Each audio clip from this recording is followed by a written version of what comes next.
जवाहरनगर परिसरात शुक्रवारी सकाळी 10:30 वाजता ऑर्डनन्स फॅक्टरीत स्फोट झाला। हा स्फोट झाला त्यावेळी अनेक कामगार इथं कार्यरत होते।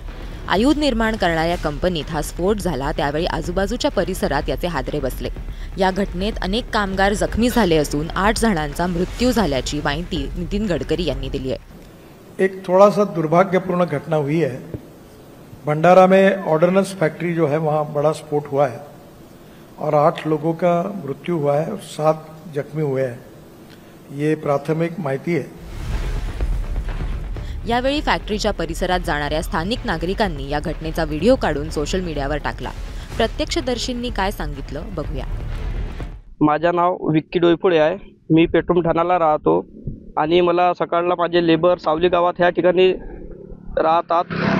9:30-10च्या बिचामध्ये ह्या ठिकाणी मी ह्या साईडनं गेले, मागच्या साईड आहे हा ऑर्डनन्स फॅक्टरीच्या, आणि मी 10:30 ते 11:45च्या बिचामध्ये आला इथं, आणि ऑर्डनन्स फॅक्टरी इथं भरपूर मोठा स्फोट झाला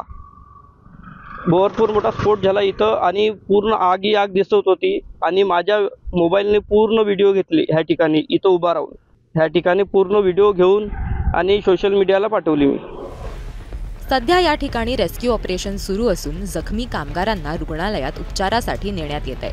सध्या जिल्हाधिकारी, पोलीस अधीक्षक आणि SRDF या ठिकाणी उपस्थित आहेत। या संदर्भात जिल्हाधिकाऱ्यांनी काय माहिती दिली आहे समजून घेऊया।